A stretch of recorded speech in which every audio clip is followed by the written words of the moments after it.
This is a teardown of a Qlogic SANbox 5600. And the first interesting thing I wanted to note about this was these thumb screws. And they're ratcheting. So you can only use these thumb screws to tighten the screws, but you can't loosen with them, which is kind of interesting. So to remove the power supplies, ouch,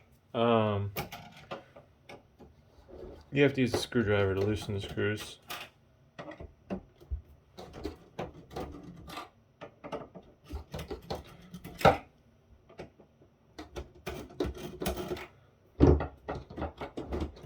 Alright.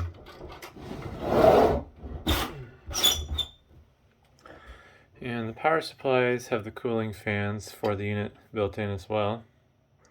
A label. This is a front to back cooling system. Wow. And there's really no other distinguishing markings on the power supply other than that hopefully part number there.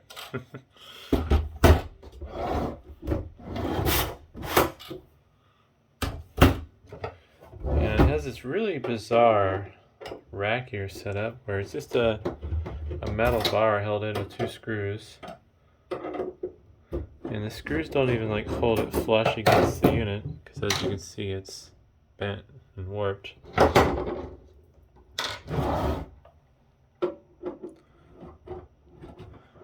I don't expect there to be much holding the cover on for this. Looks like it might just be one screw once you remove everything else. Yeah, it looks like three. There'll be a screw there and then two on the ends that are out of frame.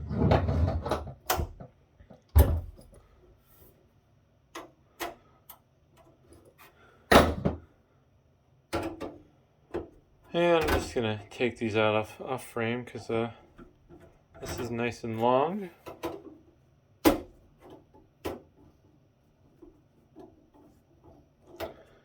And I'm already getting a sneak peek of what's inside, and it's really not much. I'm kind of disappointed. Alrighty. So 3 screws are out. This should just kind of slide off or flip off. There we go. Maybe. Yeah.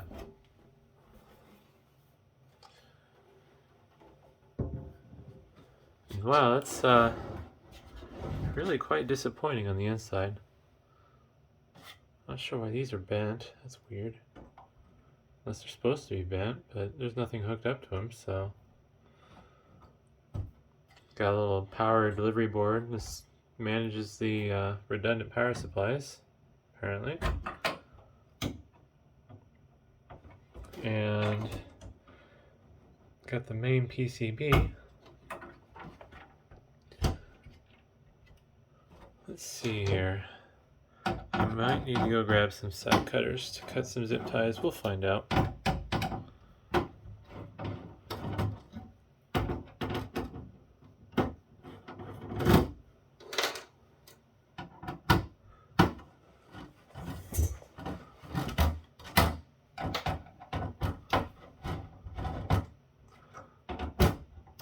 Really hoping there'd be more stuff in this, but yeah, kind of disappointing.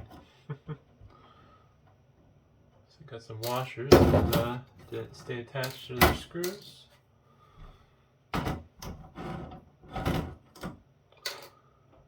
Alrighty here. Yeah, I'm gonna go grab some side cutters real quick. Alright. Now, let's snip this out of my way.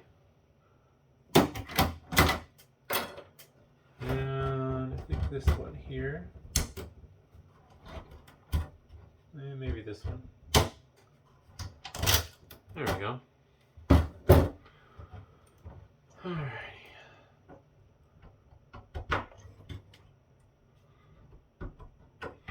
Cool.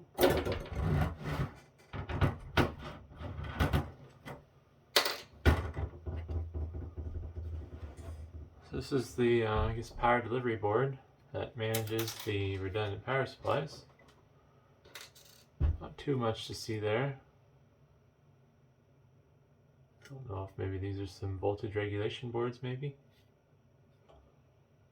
I would assume the power supply is putting out whatever power the main board requires though. So maybe this is like filtering and smoothing.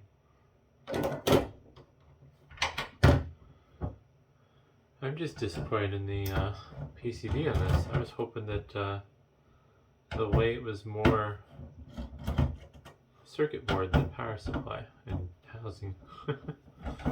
It does have a fairly thick chassis, but kind of expect that from this older stuff.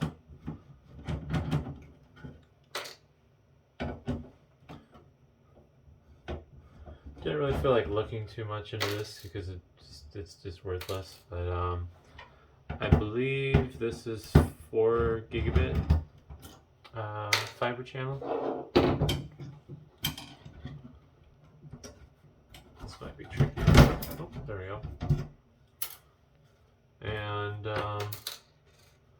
yeah, it's literally, this is the brains of the switch. I mean, it's only 16 ports, so I guess it probably doesn't require much. Looks like we got a 256 megabyte stick of memory. I would guess that's probably SD RAM based on the chip layout. Could be DDR though, I guess as well. I think DDR use chips like that still. DDR2 for sure would be BGA chips with no pins, exposed pins. But I'll probably save this and throw it in my collection of laptop memory.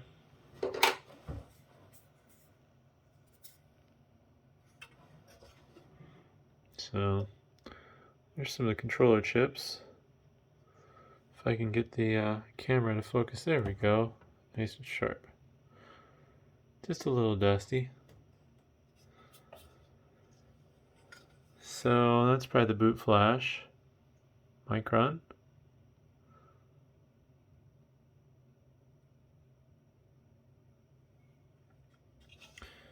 Yeah, let's see what's under this CPU here. The heatsink, that is. I'm not 100% certain if I'm going to be able to pry that off without damaging it. We'll find out. A lot of times with these adhesive attached heatsinks, adhesive strong. And it takes stuff with it. Oh, no, look at that. I just was careful and it came off. It's a ceramic package with a fairly substantial heat spreader on top. And it's just, it's glued on. So there's a bit of an air gap. There's a die in the middle with some capacitors along the side. So I guess that's the main controller chip then. I'm not sure what the other ones are doing, but this is probably controlling the ports. I didn't look to see what these ports were. They might be something a little bit more exciting, like 10 gigabit for all I know. I didn't really particularly care once I saw that this was worth $50 working, so it doesn't make sense for me to risk selling this on eBay when there's too many problems with how eBay screws over its sellers.